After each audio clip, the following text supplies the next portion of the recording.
first now, collection of things we saw, we loved, and Brandon, you loved Kyler Murray getting it done on the ground and through the air. Yes, look, I read something interesting. Through 5 games, he has touchdown, running, and passing, the most through 6 games in any game in NFL history. This is more about the Seattle Seahawks, who they face next week. Look, guys, if you want to contend, you have to load the box and double D-Hop. That's what you do. You gotta eliminate these guys from running the ball. This Kyler Murray is dangerous. You cannot allow him to continue to make NFL history. Let's get it done, guys. All right. Brandon's all in on the Hawks. All in. The Washed King. LeBron posted a picture on his Instagram with the hashtag Washed King, and he clarified Super Washed King. LeBron made up Washed King. No one said he was washed. Nobody. He made it I was hearing it as fuel. I was hearing it. And he's look. Remember when he tried to trademark Taco Tuesday? That's not his. He should trademark Washed King because it's his thing. And then just as an added bonus of insanity, No Chill Gilbert Arenas, our old friend. His comment was, washed with that champagne. Yeah, that's the whole point, Gilbert. We know. That's what he was saying. I don't need it pointed out to me that he's talking about like Gilbert Arenas thinks he's like shedding light on the situation. Little double entendre. Dude, that's what for he's LeBron. saying. That's so good. All right, Josh Allen struggles. Yeah, no, listen, I just, in case people were, West Coast crowd, they were maybe still at work, people that didn't know there was a double Monday Night Football doubleheader, I just want them to see what an MVP quarterback throws look like. I mean, look at these dimes he's dropping.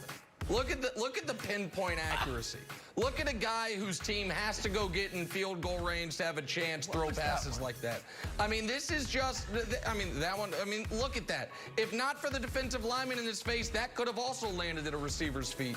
This is a man who I was told is a good bet at 15 to 1 to win the league MVP. That's all. Just a reminder. That's all. All right, a little service announcement there. All right, well, one of the darlings to come out of the NBA bubble with the Portland Trail Blazers, and one of the darlings of the Blazers besides Dame was Carmelo Anthony, quieted all the naysayers, came all the way back, made a nice deep playoff run, and whether he plays for the Blazers again next year, or whether Chris Paul signs with the Knicks and he comes here and plays in New York with Leon Rose, whatever happens, as long as he comes back in game shape, not in amazing shape, but in game shape. Oh. How you doing, Carmelo? This is from this week. Carmelo Anthony working out in a gym, doing his thing. And I know what you're thinking. He's holding his breath then to let the abs pop, because we all do that when we're posing for pictures like this. I don't care. Wherever at age 36 Carmelo Anthony goes, I will be right there, buddy, because I know how hard it is to have a washboard ab look just like that. I love you, Carmelo. I'm happy with what you're doing, buddy. Look at all right. We talked about the, he looks good, remember? The late game last night, Cowboys hosting the Cardinals, and this was all Arizona from the word go. Ezekiel Elliott fumbled twice in the first half, paving the way for the Cardinals to jump out to a 21-0 lead before the break. Andy Dalton threw 2 second-half interceptions, and that killed any chance of a comeback. Your Dallas Cowboys dropping to 2-4. Here's Ezekiel Elliott on what went wrong. Honestly, I don't think it really was much of what they did. I think it was me. I'm supposed to be a guy this team can rely on. I'm supposed to be a guy that this team can lean on when times get rough, and I just wasn't that today. I got us started off to a terrible start. The defense they were playing well, but I killed our momentum. 2 fumbles. I can't do that. I can't. All right, so Brandon, let me start with you. The Cowboys, they turn the ball over 4 times. They lose the game. They're still in first place, though, in the NFC East. You think Zeke and Dalton together can still carry this team to the playoffs? Look, let's be honest. They stink. They absolutely stink. Thank you. I mean, can they? Yes, but I don't think they get it done. Week 1, we came in here and we had a segment about overreactions, and I said, look, We can't overreact on the Dallas Cowboys. The two things that they need to clean up is eliminating the big play and also not turning the ball over. I said, come week 4, week 5, these trends become who they are, their identity. And they showed us last night exactly who they are. Ezekiel Elliott turning it over twice last night. That's 5 on the season. That's 3 more than any other running back this year. You are counting on this guy to lead the way, and he hasn't done that. They can't stop anybody on defense. They continue to turn the ball over. I said it before. Ball security is job security, yours and mine. Okay, let me say that one more time. Ball security is job security, yours and mine, because it's that important. If you turn the ball over, people get fired. Point blank, period. That's it. So for that reason, they're out of it. When they face the Philadelphia Eagles head-to-head, I believe the Philadelphia Eagles beat them twice, and they win a division. All right, so I'm not going to say the Cowboys can't or won't win the division. I am going to say this. I don't care if they win the division. Oh. They're awful. This is a terrible team. The NFL does this mind meld thing with acting like winning the division is inherently great. Usually it is, sometimes it's not. There's 8 divisions in the NFL. In 6 of them, the Cowboys would be in 4th or 5th place. The NFC West, they're worse than all the teams in it. They'd be worse than last place. You'd have to create a place for them because it's 4-team divisions. The Cowboys just happen to fortunately be in a division where one team starts, Danny drops, the other team is rebuilding in Washington, and Philadelphia has had their entire team, except for their center and their quarterback, knocked out due to injury. So Dallas limping along, dropping balls on the ground, having the worst turnover margin, the most turnovers, and the worst defense in football. They're like, well, we're still in the hunt. 6 wins probably gets it done. That is not something to be congratulated about. Dalton looked a hell of a lot like Andy Dalton tends to look, except for the one magical season. Zeke, I've never seen it before, Wilds, has the yips as a running back. The last time I can remember something like this is Tiki Barber, but then Tiki changed the way he held the ball, but it didn't come out of nowhere with Tiki. And you got your highest paid guys no-showing. DeMarcus Lawrence, no-show. Amari Cooper, no-show until garbage time. I mean, everything about this team right now screams a bad, irrelevant football team.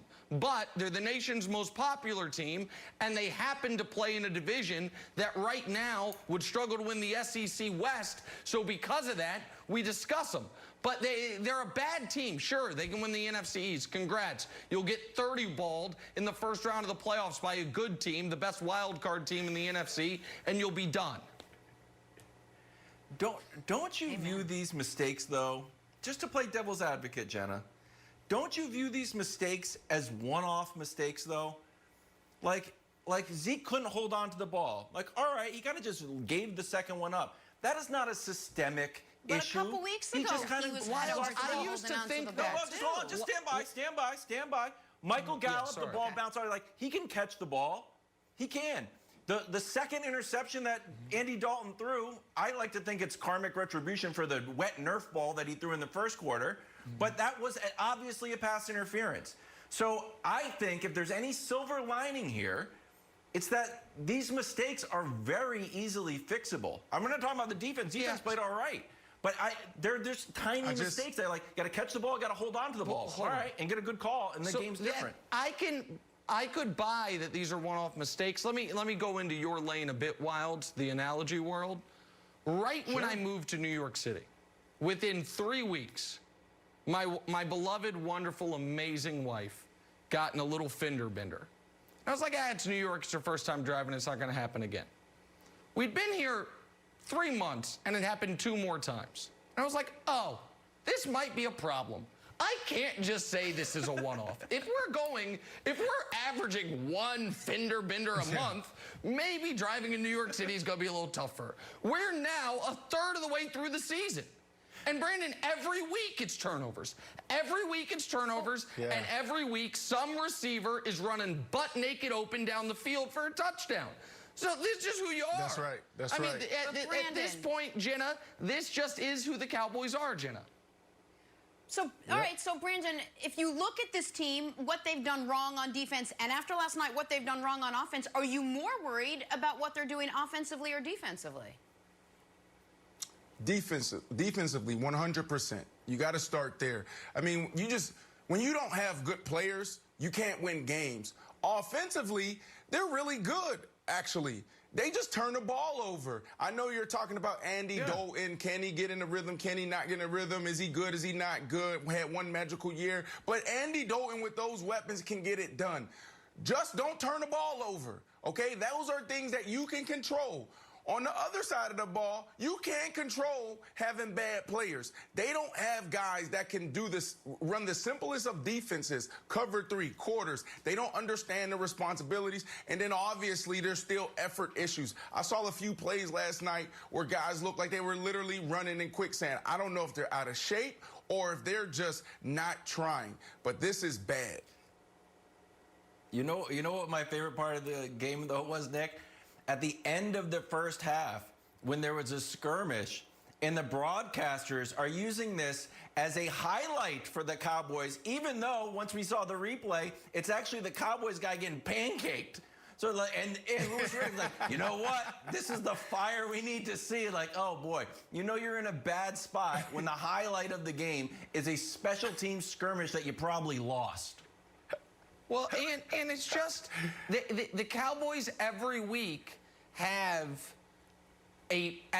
multiple mistakes that would be, for a normal team, the single back-breaking mistake that flipped the game.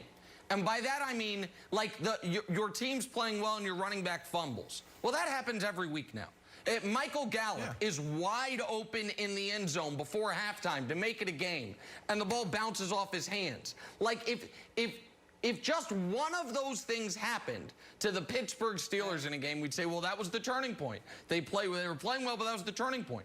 But it happens every week to the Cowboys, multiple times, Jenna, which is why they're down, except for week 1, they're down double digits every single week in the first half. They're playing catch up. Every week, it's like Cowboys are down 14. Okay, maybe they'll start playing. They're terrible. Guess what? Guess what, Nick?